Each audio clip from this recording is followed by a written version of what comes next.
Bonjour, mon nom est Jean-Marc Duru. Je ne peux pas être présent aujourd'hui avec vous pour le congrès pour des raisons professionnelles.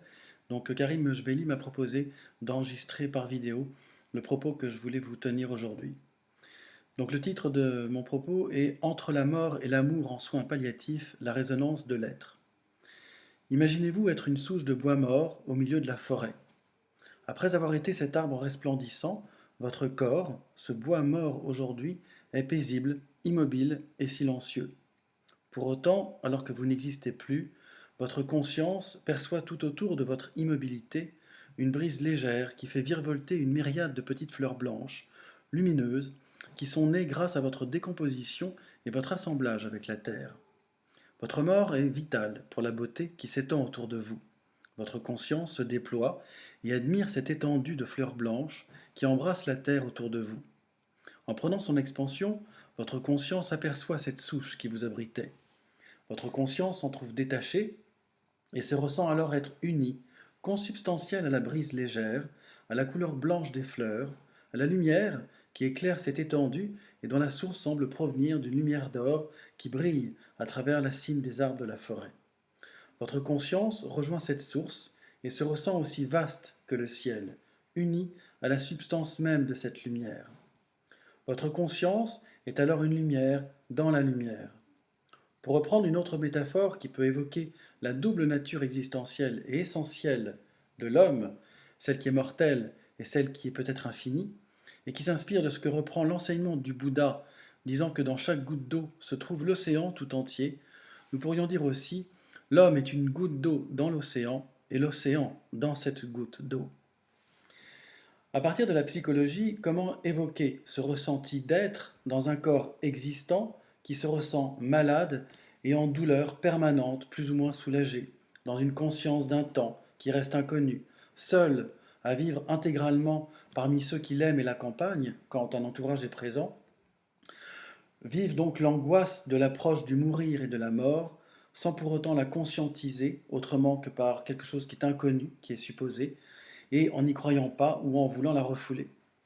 Freud parle de sentiments océaniques, débattus dans Malaise et civilisation pour le nuancer à son époque du besoin religieux, et le décrit comme un sentiment d'union indissoluble avec le grand tout et d'appartenance à l'universel.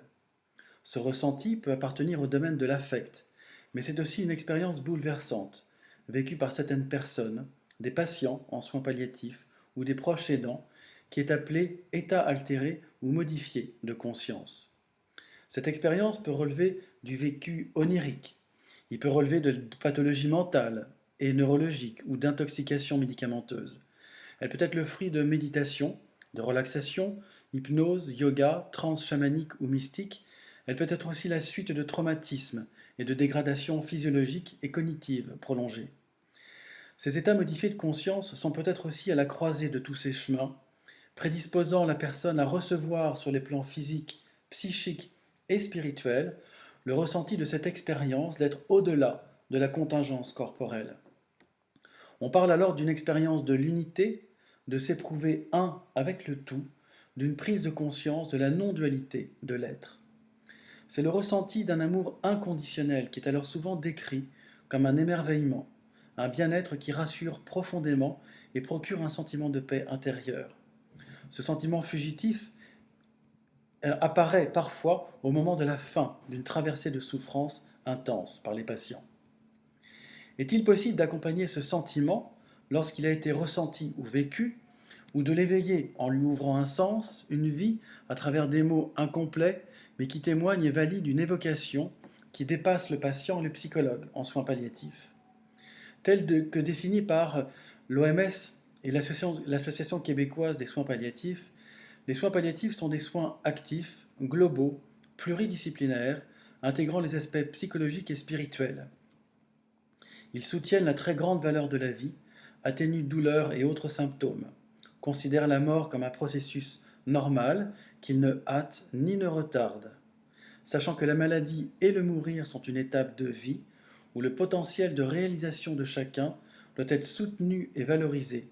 et où la dignité de chacun s'accorde avec son droit d'être respecté dans son identité, son intégrité, son intimité et son autonomie.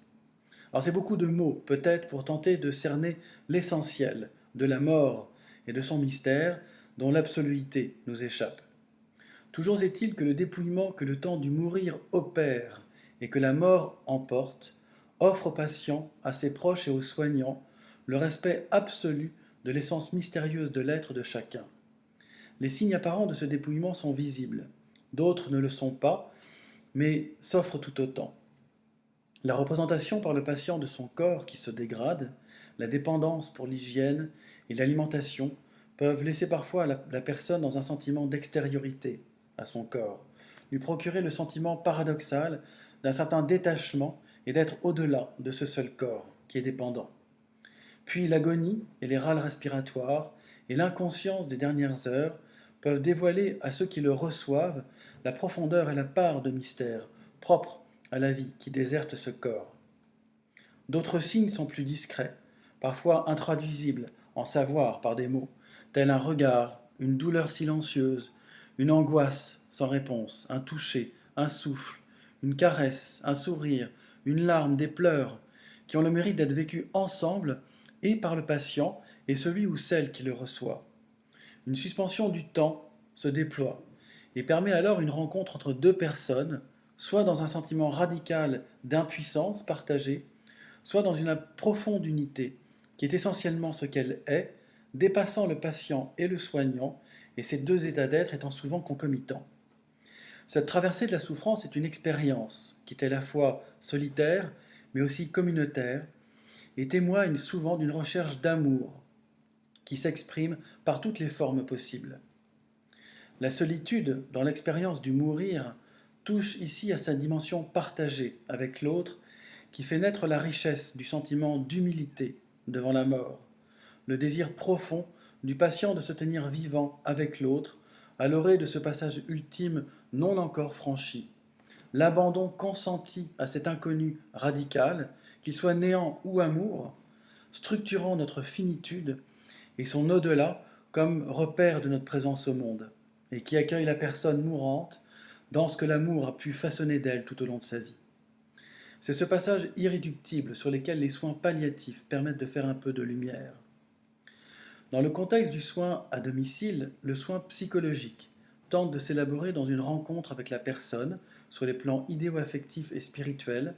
à travers les représentations exprimées par le patient dans sa parole et ses silences. La dimension du temps clinique dans la rencontre tient compte de la combinaison entre l'état physique de la personne et son désir de créer ou recréer un sens de vie qui lui permette de restaurer et de vivre un sentiment d'être au-delà de la maladie, d'accueillir sa capacité à aimer ses proches et ne pas être réduit ou identifié par l'autre à sa seule maladie mortelle. L'approche clinique est analytique et tente de travailler avec les conflits inconscients de la personne en fonction de sa psychopathologie. Le soin psychologique offert au domicile respecte une spiritualité présente ou non, athée, agnostique, religieuse, syncrétiste ou philosophique, et confine à une fabrication de sens avec le patient sur sa base expérientielle de vie et de son épreuve. Ce soin psychologique est articulé sur un premier transfert de confiance du patient au soignant et tout ce qu'il peut créditer comme écoute et savoir sur ce qui le concerne dans sa maladie, dans son épreuve et le sens qu'il y recherche. Cela est d'autant plus important que la première demande du patient est un soin physique, un soulagement de sa douleur, un mieux-être dans son corps. L'analyse clinique de ces affects peut être nuancée dans un second temps en intégrant ces données relationnelles et aider le patient à les travailler dans ses attentes et ses représentations. Ce soin psychologique se loge dans un cadre où la famille, les proches aidants et le réseau social existant ou non du patient restent l'unité de soins et s'exerce en tenant compte de cette dynamique relationnelle tout en composant avec l'intrusion de ce soin itératif qui rentre chaque jour en fait à son domicile. Sachant que le transfert est une réactualisation de la demande d'amour infantile du patient, qu'il porte aux parents ou au support parental, il est d'autant plus important de le laisser naître et se symboliser dans le rapport clinique dans le temps de cette étape de vie du patient. Cette demande d'amour porte en elle une quête de reconnaissance, de validation par le soignant de la dimension du patient à être un sujet désirant, aimant, projetant envers lui un accueil de sa propre existence qui lui échappe, mais qui puisse s'affranchir de ce corps malade, devenir cet être au-delà du corps. Cette configuration de la rencontre au domicile laisse une double empreinte psychique, celle de l'image intime livrée au regard par l'espace de vie du patient, et celle acoustique de sa parole, qui se représente d'un silence, d'un mot, d'un comportement, d'un geste, d'un non-dit qui cherche à se dire. Le sens à former de cette empreinte ne sera jamais épuisé, ne sera jamais figé ou se refuse à l'être. C'est une étape de vie qui se déploie et se façonne. La dignité du patient se loge dans cette étape de vie qui est faite de son rapport à la douleur, au sens de sa souffrance, à son lien familial, parental et social, à sa représentation de son propre corps et de sa vie dans le regard de l'autre et surtout en rapport à ce qui est inconnu pour lui. Cet inconnu peut constituer une effraction subjective et faire trauma chez la personne de par l'absence de représentation possible de cet inconnu qui relève du réel. Face à cet inconnu, le patient se représente de son domicile qui vous accueille. C'est son histoire, son refuge, son corps, sa vie, dont il essaie de se représenter alors qu'il vit la solitude de l'expérience de cet inconnu. Il se représente alors à vous dans cette image de sa vie, à son domicile, qui est le prolongement de lui-même, une corporéité qui est au-delà de son corps malade, un refuge qui se cherche comme paisible et hors de la souffrance. Pour autant, ce corps malade est en rapport avec le regard de l'autre. Les membres de la famille, le frère, la sœur, les soignants, les amis qui ne sont pas malades comme lui et qui, de leur place respective, lui rétrocèdent le fait de vivre et dans sa maladie et au-delà de cette maladie. La demande de soins s'exprime par l'espoir de mettre fin à la souffrance ou à la douleur et de faire une place à son état d'être affectif et spirituel. Le paradoxe de la maladie et de l'au-delà de la maladie crée un temps ressenti comme plein, sans limite, dans la rencontre avec le soignant, mais aussi fini dans une perception de solitude dans la maladie, solitude qui peut être reconnue, comprise et même partagée dans sa représentation pour être portée avec le patient. Cette coexistence du plein et du limité, d'un sentiment d'infini et du fini, peut ouvrir sur la conscience d'un espace de liberté qui permet aux patients et aux psychologues de construire un sens à l'épreuve qui est inconnue et qui peut être la source d'une acceptation de ce qui est tel que ça est pour se représenter dans un au-delà de ce que c'est. Accepter ce qui est tel que ça est relève d'une disposition d'esprit dans la rencontre qui révèle la permanence d'être face à l'impermanence de la maladie. Paradoxalement, même en cas de douleur intense, insupportable et répétitive, tendre vers cette acceptation peut parfois ressembler à un abandon du corps, dans un espace et un temps qui révèlent une perception de la permanence de l'être, d'être un au-delà de soi en soi, qui se révèle dans l'espérance d'une fin à l'insupportable de la contingence douloureuse du corps. Même si cette douleur est persistante, elle peut être éventuellement ressentie d'une manière fugitive comme étrangère à la perception que le patient a de lui-même. Cette douleur fait naître, il est vrai, une lassitude, une colère, une injustice, un ras-le-bol, une envie que ça se finisse, une angoisse, une impuissance, une panique, un sentiment d'être accablé et de n'avoir plus rien. Elle fait naître aussi, dans les temps de répit, s'il y en a, le ressenti d'un détachement du corps, un sentiment de paix dans le répit ressenti. C'est précisément dans cette alternance des temps de la douleur et des répits possibles que la personne peut ressentir aussi une espérance, une sorte de sentiment de confiance sur un au-delà d'elle-même, une permanence d'être non atteint par la maladie. C'est un sentiment peut-être fugitif, mais qui est, s'il est décelé ou exprimé, peut être soutenu avec le psychologue comme un sens découvert dans l'épreuve. Dans cet espace-temps de la rencontre, la personne peut se vivre alors dans un au-delà de sa maladie, reconnue par l'autre comme cette part de vie en lui. Et sur le plan clinique du domicile, il s'agit de vivre alors l'ici et maintenant, qui offre une présence à la parole, au silence, au regard, à la considération qui réunit le patient et le psychologue, qui lui offre un sentiment de permanence dans son être là, qui se loge dans la bienveillance de cette rencontre. Une autre construction de sens contribue à cette permanence d'être là du corps, forgeant cette confiance sur le ressenti de ce qui est autre à ce qui est vécu dans le corps mental et affectif. C'est une réconciliation du patient avec son existence, unie à sa représentation par ceux qu'il va quitter, dans l'espace et le temps partagés qui ont été et sont le sien et le leur, et le seront pour ceux qui le garderont dans leur mémoire. Car se penser ou se représenter affectivement comme n'étant pas cette personne perçue comme autre que sa maladie, ou n'étant pas considérée comme celle qui a pu être présente aux autres ou ayant accompli ce qui devait être, confine à un sentiment de solitude ou d'abandon, qui serait une conséquence insupportable, une manière de mourir, en fait, avant la mort, dans la perception supposée des autres. Dans le respect de la singularité du patient, la relation thérapeutique doit permettre de questionner ensemble ce qu'on ne connaît pas, un sens inconnu que l'on partage dans un ressenti, un éprouvé sans réponse, dont on essaie d'accepter la richesse supposée par ce partage même. L'humilité et l'impuissance font donc partie intégrante du soin et rapprochent le patient du soignant. En accepter l'augure comme inhérente au prendre soin du patient et de sa famille, c'est aussi consentir à être dépossédé d'un idéal de guérison du corps que la mort viendra ravir, mais ce n'est pas pour autant lui donner victoire.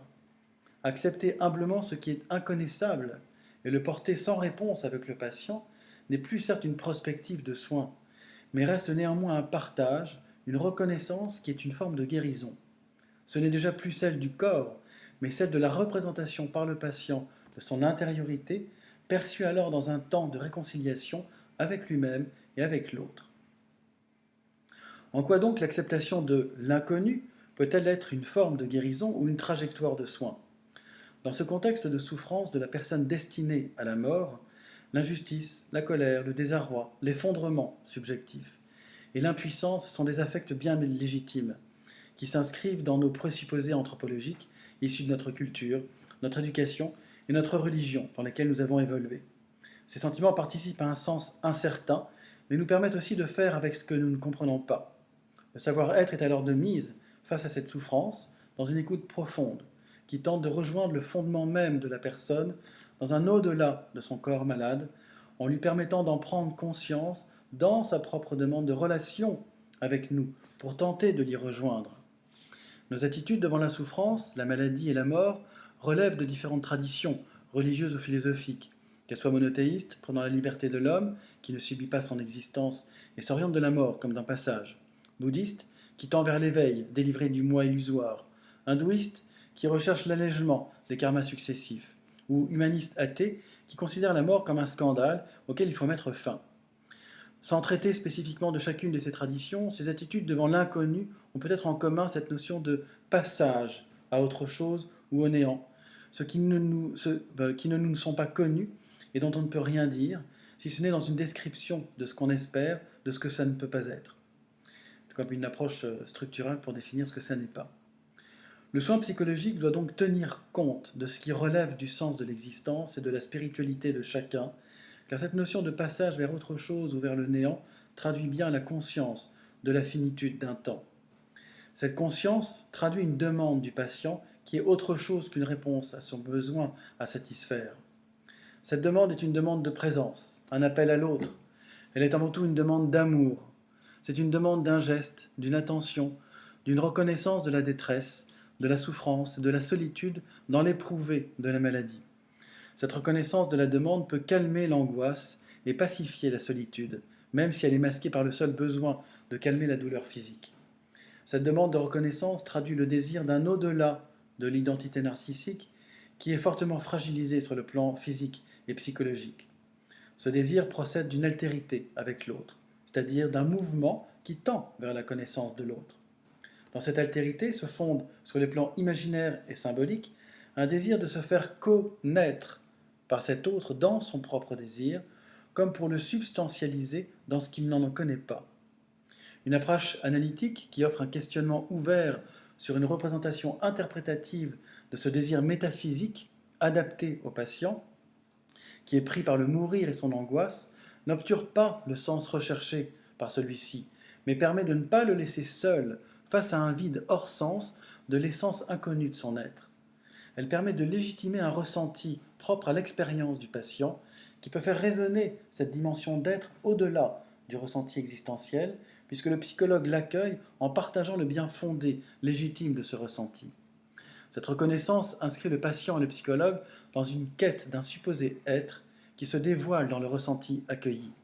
Elle tente ainsi d'approcher la dimension du patient où la conscience de sa finitude peut être conjointe au ressenti de son intériorité, une sorte d'homéostasie ressentie qui serait celui d'une perception de l'expérimentation de la totalité de l'être.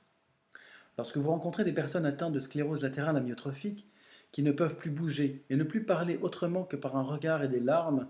vous vous retrouvez dépourvu. Recherchez le ressenti de cette dimension d'être en fonction d'informations sur l'histoire de la personne, lorsque vous en avez, permet d'oser une ouverture sur l'expérience de la personne.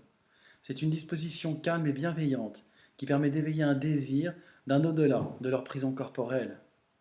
Aller chercher une capacité projective de la personne à se ressentir vivre la mémoire de l'expérimentation de ses sens qui ont été les siens,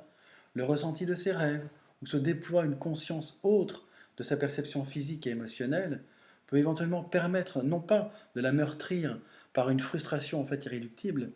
mais de lui faire percevoir la réalité polymorphe de sa personne, de lui faire ressentir par cette mémoire la possibilité de se sentir être uni au tout. Se sentir uni à la couleur des fleurs, leur parfum, à leur immobilité, à leur silence, a été pour une patiente l'éveil en pleine conscience d'un présent immense, qui ne cessait d'être, empli d'une sérénité que des larmes de joie profonde ont révélé. La rencontre de certains patients en soins palliatifs, avec ce ressenti océanique, pour reprendre l'expression de Freud, pour reprendre le terme de Freud, donc, révèle un certain lâcher-prise, qui leur permet de se déposer en confiance dans l'espérance d'un bien-être qui devient le désir ultime du patient qui en perçoit la dimension par son expérience intérieure. Cette approche thérapeutique peut tenter de restituer dans le parcours singulier de chacun le désir symbolique et spirituel de rejoindre cette totalité supposée, ce qui peut se manifester chez les personnes faisant face à l'inconnu dans leur représentation métaphysique de la mort. Cette totalité est en effet celle de l'être, et son oubli, disaient les pères du désert et les thérapeutes d'Alexandrie, est la cause de la maladie psychique. Pour les anciens thérapeutes, la guérison psychique est liée à la connaissance métaphysique. Et réorienter le désir, c'est rendre au sujet la mémoire bienheureuse de l'être, sa part substantielle et participative de ce réel dont il provient, ce logos incréé qui unit le mot et la chose dans la jouissance une de l'essence incréée. Dans la non-ignorance que la conscience a de la mort, ce désir est donc la manifestation de l'inconscient du patient qui se prépare à une transformation et non à une fin, ce que Françoise Dolto remarquait dans les rêves des personnes confrontées à la mort. Cette transformation est associée au passage à autre chose et peut être alors une espérance d'un au-delà de la finitude dans un non-temps et un non-espace, un incréé éternel qui procède au créé. C'est souvent un état de disponibilité psychique et émotionnelle inconscient qui permet une perception fugitive d'une permanence, d'une bienveillance aimante que le patient ressent comme une forme de paix intérieure, prenant soin de lui malgré sa maladie et validant dans sa représentation l'essence même d'un au-delà de son existence. Sur le plan du rapport thérapeutique, cette perception peut favoriser parfois l'émergence d'une question spirituelle, existentielle ou philosophique, et se remarque par exemple dans le souci ou la culpabilité du patient qui se ressent comme un fardeau trop lourd pour son entourage qui prend soin de lui. Cet affect peut traduire dans certains cas un désir inconscient du patient, d'aller chercher chez l'autre la part de ce désir qu'il ne connaît pas. Ce désir peut être cette demande d'amour supposée être en l'autre, qui serait à même de pouvoir reconnaître ce qui échappe à son savoir sur la vérité de sa maladie, de sa mort et de son au-delà. Ce peut être aussi une manière de dire le désir de se soucier de la santé de ceux-là même qui l'aident et prennent soin de lui, malgré son indigence et la conscience de ses limitations. De cette culpabilité, de se ressentir être un fardeau, transparaît une valeur essentielle, celle de l'amour, que porte le patient en lui et qui, une fois conscientisé, restaure le sentiment de sa capacité à prendre soin de ceux qui prennent soin de lui. Cet espace d'amour de la personne n'est pas atteint par la maladie, et son sentiment se déplie alors dans un temps qui n'est pas altéré non plus, qui se suffit à lui-même et tend vers une éternité dont le patient sait qu'elle restera dans la mémoire de ceux qu'il va peut-être quitter. Reconnaître sa capacité à aimer, c'est le guérir et le remercier de prendre soin de nous. Dans cette approche, Conforter le patient dans sa représentation imaginaire et symbolique d'un réel inconnu est un outil précieux des soignants et de la famille pour accompagner sa cohérence émotionnelle et cognitive lorsqu'elle lui permet de se rassurer face à des angoisses de vide, par exemple, même si cette cohérence, sous l'effet parfois des médicaments, s'oppose à notre perception rationnelle de la réalité. Ce peut être un pont vers l'émerveillement qui lui non plus n'est pas touché par la maladie et touche à la capacité contemplative ou expérientielle de la personne qui peut se ressentir dans un état d'être rassuré. Faire confiance au patient est le meilleur allié du soignant pour transfigurer un sens avec lui et accepter qu'il relève d'un espace et d'un temps qui ne nous sont pas connus. Mais on en accepte d'autant plus la bienveillance puisqu'elle est portée par notre capacité à aimer, partagée en conscience avec celle du patient. Accepter l'inconnu essaie ainsi d'être une trajectoire de soins qui doit être adaptée à la personne pour ne pas être ni anxiogène ni angoissante et se fonde sur la restauration de sa capacité à aimer, à être aimé et à s'accueillir dans ses temps de vie. Cela fait naître en lui la conscience de l'éternité, de cette valeur dont il pourra se prolonger symboliquement et spirituellement dans un espace et un temps qui relèvent de l'être de ce qui est, parce qu'il est simplement offert au cœur de ceux qui l'aiment. Merci de m'avoir goûté, et puis j'espère que ce propos pourra susciter de nombreuses questions dont Karim pourra me fera part après ce congrès. Donc bonne continuation de congrès. Merci.